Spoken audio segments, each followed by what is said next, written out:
improved their intake enrollments by 5x. All right. Now coming to our third AI product, it's called AI Quality Compliance Specialist. And at the end, I'll bring together how all of these three come together and create enormous impact. But the problem statement here was our students would be applying and there'll be admissions officers at every university or even our own quality compliance teams that would be checking for whether these docs are genuine, they are complete, whether they are eligible, is there any fraudulence in them, etc., etc. And it would take weeks. So before you submit an application, you check them, it takes 3-4 days. After you submit an application, it takes 6 weeks, 3 weeks, 4 weeks to get an offer. Once you get an offer, then it takes a week to schedule an interview. Then you do that interview, it takes another week for the interview result to come. So it takes about 6 to 7 weeks of the whole process. So we brought in AI Quality Compliance Specialist. What this does is, the moment you make an application, the application is submitted instantly. The AI Quality Compliance Specialist will check for whether the documents are genuine, whether they are eligible for this particular program, and whether they are complete. And if all good, you get an instant AI offer. You get an instant offer. And when you get this instant offer, we integrated our AI interviewer. So in the offer letter now, there is also the interview link. So imagine the process that used to take 6 to 7 weeks for a student end-to-end to get a offer, an interview, and final offer. Now takes place in a couple of hours, in just 2 hours or less than 2 hours. You apply, you get an instant offer, there's an interview link, you give your interview, and AI will give you your result as well. Are you pass, are you fail? If you're doing good on X parameters, on 1 or 2 parameters, maybe relevance of your answers is good, the depth of your answers is good, maybe communication is a little weak, or your language skill is a little weak. If you fix on it, you can come back and redo another interview. And that is what we did with AI Quality Compliance Specialist and then clubbing it with the AI interviewer, right? So what's really happening under the hood, right? Quick zoom out on that. 3 products, 1 engine. Every student interaction flows through the same orchestration layer that you see here. Same pipeline, same guardrails, and same auditability, whether it's a WhatsApp conversation, a document review, or of course, an interview. And underneath all of that sits our verified data and policy.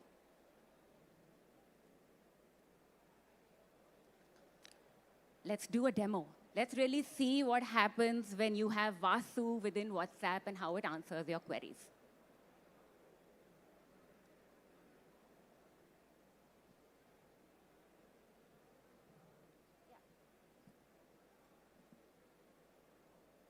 Now, Vasu, the AI counselor, is both available one-on-one, WhatsApp, as well as within WhatsApp groups where we have multiple humans and agents talking to each other. So Vasu asks me, I asked Vasu if it can help me with shortlisting a university. It then gave me a rubric of my background. Why? Because it essentially wants to personalize a shortlist for me. So I've asked for a computer science undergrad course. I'm from India. I'm going to the UK. I don't want it to, restrict me in terms of intake date, or of course, in terms of last academic percentage that may be available. Vasu then generates a list of top 5 courses that are available for me. You can keep asking it for more information. I can ask it for another 5, another 5, another 5. It will keep giving me options that are ranked, right? Why ranked? Because we want the best available universities to be available as choices for you. Vasu then also gives you a PDF of your top 5 choices with key information. What's the degree called? What's the location, right? Now, of course, I want to refine this shortlist, right? I have a particular score. Will that score hold for these universities? Let's refine, right? For an IELTS score of 6. Vasu then further refines this list and shares the subset where an IELTS score of 6 actually holds. Under the hood, Vasu actually pulls the top 40 universities that are available to you. Because we don't want our users to be overwhelmed, we don't show all 40 choices, but you can keep interacting with Vasu to get more and more information. Now I want to further understand and further refine if there is a particular scholarship amount that I can expect, right? So I ask it for scholarships greater than, say, £2,000, right? Vasu then further refines the shortlist and makes the final list available to me. This is super critical for our partners because now they don't have to go through a system, an MIS system, any system. Basically, India runs on Google Sheets, so no Google Sheets for them. And literally shows up the final shortlist that can be sent to a student. You can have a live interaction between a counselor and a student, reduced in time, and a final university decided right in the first conversation.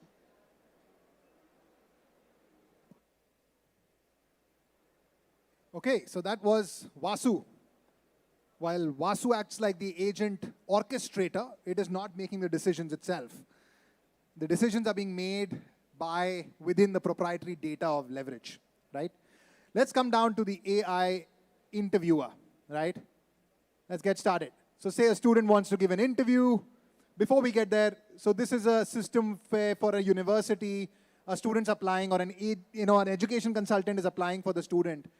In this form, all we need to do is upload the documents. So we're uploading the passport, their mark sheets, their CV, their grades, consolidated mark sheet, 12th mark sheet. And at this point, we don't have any form filling. All this needs is you click check eligibility, and the AI here is reading the documents, calculating the grades on the fly. It's calculating whether semester-wise marks are adding up to the final marks. Is there any kind of fraudulence, any vision-related fraudulence that I can see? And all this data gets filled automatically. Here's a human in the loop. We're basically saying, just verify if all these details have been fetched correctly. If all good, and just give us these two answers. Have you ever been refused a visa in the last 2 years and ever overstayed your visa? And that's it. You click submit, and now the AI is going and checking for eligibility, and instantly the student gets an offer letter. This is an offer email that comes instantly to the student. And at this point now, while the student has got the offer letter, they also have a link to do the interview, right? So here, click here to do your credibility interview. You can log in, you get an OTP on your email, and before you start your interview, you get a platform demo to make sure everything's working fine. You'll ask some simple questions, your video, your audio, voice, everything's going fine, recording's running fine. And once the demo is complete, you basically start with your final interview. You get a set of instructions and answer the question.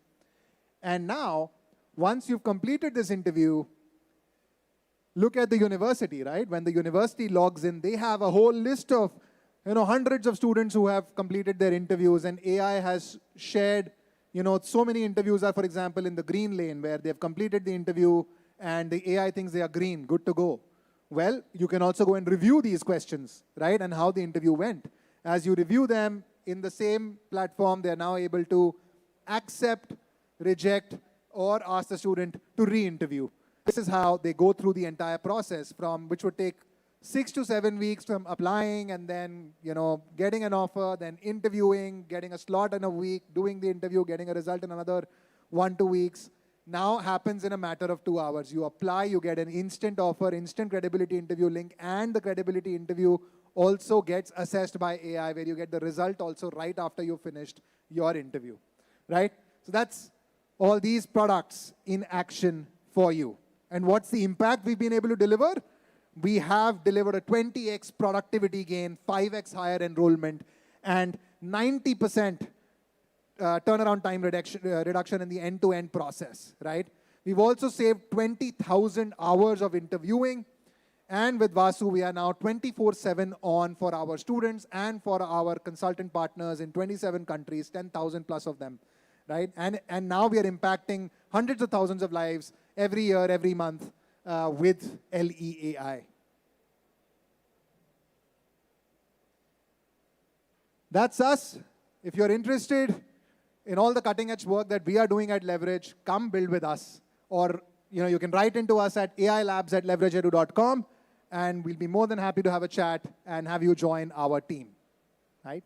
This point, any questions? Happy to answer any questions the crowd might have.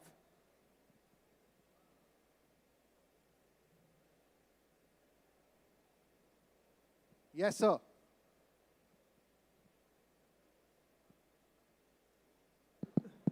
So it's very interesting what you shared, but at the end of the day, everything becomes like a cookie cutter approach. So the ability to identify the right talent becomes everyone is using the tools. Students are preparing through AI. AI is preparing them for the interviews. Interviews are conducted by AI. So bar for everyone has already gone high. So the personal touch, the differentiator, remains something to be solved for. I think it continues to go up. So that's just my dilemma. By the way, I have a teenager girl who is going through the process. So we've gone for a very personalized consulting precisely for that reason. So I'm curious to hear your thoughts. Very, very well said, sir. So, as we imagine the process, right, we believe you've gone for a personalized consulting. But imagine that one person, how would that person have all the knowledge of 200,000 odd courses out there, right? Or whatever opportunities are out there to keep themselves abreast of all those opportunities, to be able to give you the right advice. I think they understand the framework really well. They are experts at ensuring that while AI goes in and fetches all those answers for you, of those big choices, 5, 10 choices that you get, they are experts at telling you which is the right choice to pick for you, right? They are experts at telling you, helping you manage the student's anxiety, helping them manage the, tough decision making. That is what human empathy, that is where human empathy comes in, and that is something that AI cannot do. That is what we as humans can do. But where we are automating things is all the low leverage tasks, all the tasks which revolve around research, which revolve around keeping ourselves abreast of information about analysis. Even from an interview perspective, the idea here is there are certain parameters you are trying to judge in an interview, and you can automate that. Look at the flip side. When you are manually doing interviews and you have, tens of thousands of students lining up, you cannot interview tens of thousands of students. In fact, most of the educational institutions or even recruiters, job recruiters out there will not interview everyone. They will take a look at the resume, they will use some AI shortlist, create some, smaller list and only be able to interview them. And even there, probably they'll be like, sorry, there are too many interviews happening. We'll have to probably not, let go of not interviewing many of them. Imagine what this enables, democratization at scale, where now all those 10,000 students are getting interviewed on stage 1. So in fact, I would argue that the human touch has become better. Now you are not only looking at a piece of paper and their resume, you are also listening to them. You're also seeing their persona, their profile, their actual, who they are, their personality, right, in your decision making, be it for a university application, be it for a job application, anywhere. And I think that's what this is enabling at scale. Any other questions? Yes, sir. So I understand the part where you are helping shortlisting the universities and submitting the application. But the second part where you're receiving the offer letter and interviewing, is that a mock interviews or do you have real collaboration with the universities? Both. We started out as helping students prepare for their interviews, and what you just saw is an actual collaboration with universities where universities are using our systems for students or educational consultants to directly make applications into the platform, and universities are able to issue instant offers. They are able to allow students to now do instant interviews as well. So we are doing both. This is production ready, already live with universities being used in the real world with thousands of students. So I believe there will be very limited set of universities that you have tie up with, or is it majority of? So today we work with more than 850 universities globally. Most of our university partners, because the journey is very complex for students, especially those who are applying outside the country, is where we have a majority of our university partnerships. Having said that, we are also now helping students get to online courses done in India. So we are now working with about 15 odd universities that are offering online courses like courses in AI, ML, or MBA along with a specialization in data science and things like that. Yep. Thank you, and very interesting. I believe this has a lot of scope. Thank you so much. Yes, ma'am, you have a question back there. Aman.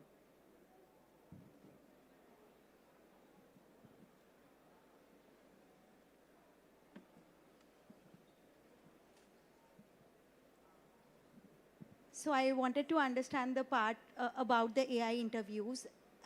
Are you feeding a set of standard questions and answers and judging on the basis of that? Or is there any other criteria to evaluate the AI interviews? Sure. A very, very good question. Thank you so much for asking, ma'am. So when we interview, we basically work with any recruiter, could be a job recruiter or a university or a school, and we essentially try and understand the dimensions they're trying to assess a candidate on. For example, for a university, those dimensions will be, hey, why are you interested in this university? Why are you interested in this course? Then what are your short-term, long-term goals? Why are you, how are you going to fund your education, et cetera, et cetera. There could be 7, 8 different dimensions, right? And within each dimension, then we have hundreds of questions to ask, somewhere the same dimension. And then the AI is smart enough to say so every interview is randomized. We make sure that we are able to get you an assessment of the student on every dimension, right? And as we get an assessment on every dimension, we make sure that every interview is randomized. So within a dimension, it could be any of the hundreds of questions that get asked. So the combinations are crazy in tens of thousands, right? So a student getting the same interview again would probably happen in once in 10,000 to 100,000 students, right? And now, once the interview is done, the AI is also checking, by the way, for fraudulence. So there are instances where someone might be looking at notes stuck to their computer or reading from somewhere. So we track eye movement and are able to check whether there is any kind of fraudulence happening. Are there more than one tabs open? Are there more than one people in the room, more than one voices in the room? So yeah, a bunch of anti-fraud mechanisms also that are baked in already into the product. I hope that answers your question.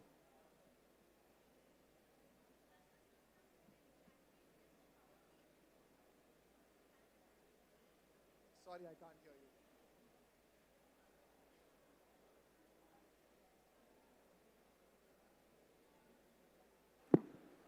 you. Just a follow-up, does the system actually, in the past, did it reject candidates that were actually eligible for the course? Has that happened? So eligible when you say eligible from a qualification perspective, but yes, in the interview. I mean, qualitatively better. So what we do is we use a conservative approach. So we would rather use the AI as an auto rejection mechanism than an auto approval mechanism. So we make sure that if someone has scored 2 on 10 or 3 on 10 or 4 on 10 is definitely rejected. But someone who scored, say, 6, 7 on 10, who's in the yellow zone, is not rejected. There is a human in the loop who will look at that student. Or at max, we will give them a re-interview so that they get another chance. Yeah, that's the approach we use. It's a conservative approach to make sure students are not rejected randomly. It's only, at max, we will give them multiple interview sits as well. Just to add to her question, what is a source of validation here? Like how you're validating your AI is working fine? Like still a human intervention will be required here. Sure. So what we've done is, because we conduct more than, I think specifically for this interviewing use case, even for the quality compliance specialist, everywhere, what we do is, we've been doing this for the last 9 years. We have catered to 150,000 plus students. So as we cater to them, we would earlier 9 years ago start with manually looking at a lot of these documentation. We have a whole database of all the fraudulent documents that we've got versus actual documents. And we've trained our AI on a lot of those parameters that we've had. Similarly, when it comes to interviews, as we do interviews, there's always a human in the loop that's giving the final decision on approvals. So as a human in the loop says, oh, this is a 9 rated student, for example, but we are still rejecting for this reason, that becomes a feedback data point for us to go back and improve the AI assessment even more, right? So it's a consistent feedback loop. And we've been doing this for the last 2 years now. This is not a new product. So this has gotten really good now. Probably your stack is still learning. Could you repeat that? It's still learning from humans only. It's still learning from humans. Yeah, so it is, and I think that's the way. You should always have a human in the loop to make sure, like ma'am said over there, a genuine student should never get rejected. Yeah.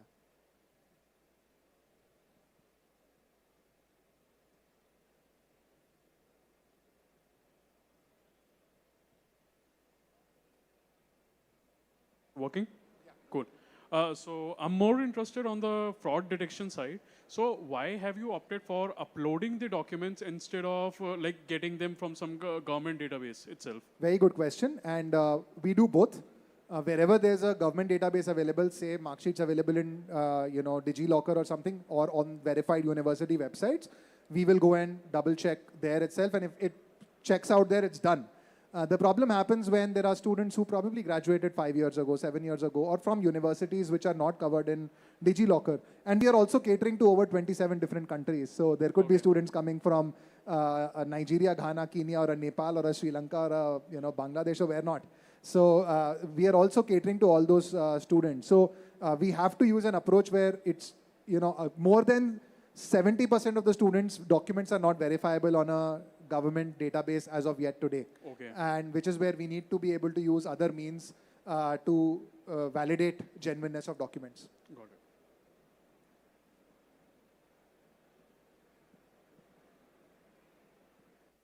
All right. There's no other questions. We'll wrap up. Okay, we have one more question. I'm going to ask the organizers. We have time, right? Okay. Thank you. So we have different kinds of students, like from the metro cities or from different countries as well. So we have like different kind of levels of the students. So how you are just disintegrating, like separating the students from different countries, because they have some are much ahead of that level. So how you are separating these kind of some metro cities, some different countries. So I mean, that's the idea of assessment, right? Like I mentioned in the beginning of my speech, talent is everywhere. So let us not underestimate any talent that's in a tier 4 city. They might be 10x better than someone in a, in a tier 1 city in India or even in New York. And our idea is to ensure that we match the right talent to the right opportunity. So if there is a talented individual even in a tier 4 city in India, and they know what they are doing, and if we are able to assess it at scale, we are actually democratizing education. So that's the idea of all these tools. They are able to essentially assess, when an AI is conducting an interview, they are able to ask the right set of questions and able to get the right, assess the answers that they're coming their way, to be able to really understand for this particular course, is this student going to be eligible? And the same thing also gets used for even, say, job recruitment, right? So we also, for example, while we have many companies that use our product, we at Leverage do all our hiring completely through the AI interviewer.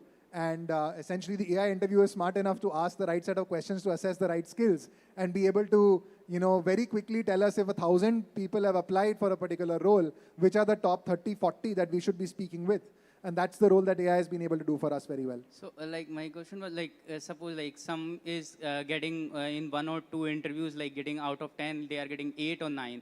And some are getting less than 5 or 4. So it will be both on the same next interview, they are getting same question or same type of things, or it will be changed? It changed. Every interview is randomized and it's different.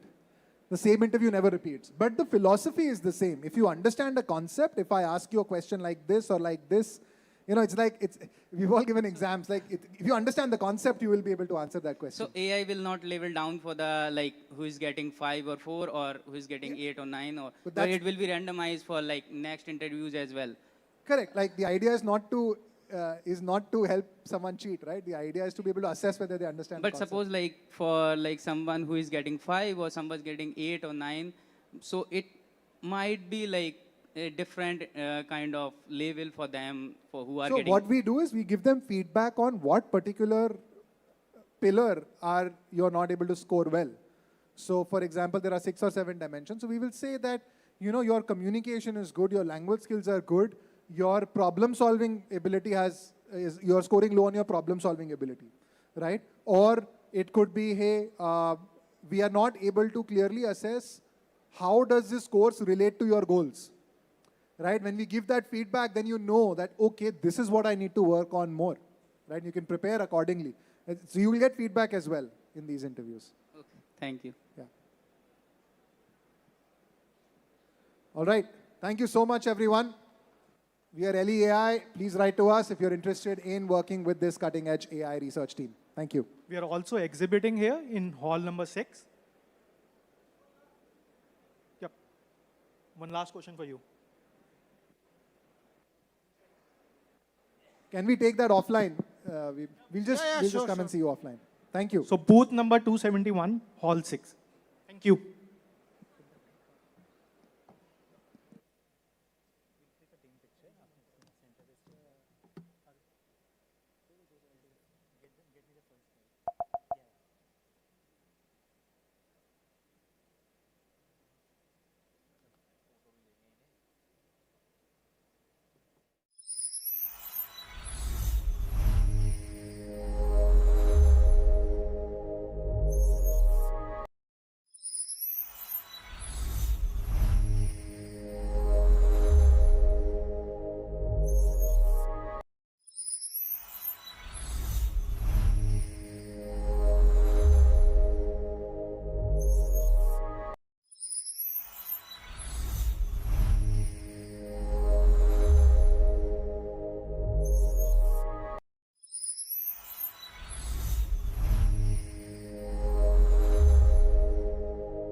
company, we would directly ask a question, which kind of use cases you want to build.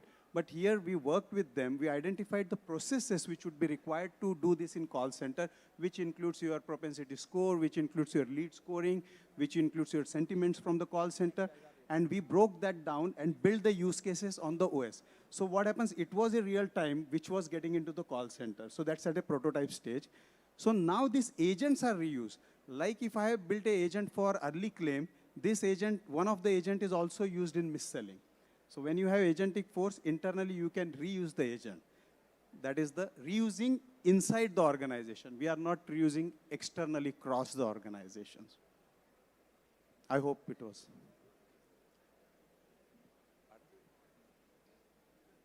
Reusability is at design pattern level. It is not at the operating system level, is what I understand.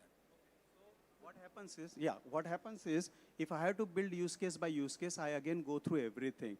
But when we say operating system, there is a reason to that. Why we are saying, because operating system has become synonym to the traditional Linux, Unix, Windows. But anything which needs to operate at a system level, like it's Xerox and photocopy. We say, let's do Xerox, but actually activity is photocopy. So this is a synonym. But for AI, what change we are bringing is at system level when you are operating, there has to be a single governed layer which will be at the kernel level, and it will become richer and richer as time goes. And we take pride to build it from India. There were a lot of opportunity to raise fund in US, but we are taking pride to build it from here, and we are getting good support from Government of India as well on this. And it will become richer and richer as time goes. Thank you very much. Thank you. I appreciate it.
But it's embedded in it. Yeah, that's why you need to connect some audio. Okay, but it does not have any audio. It's like a small demo of 30 seconds, and it does not contain any audio. Got it.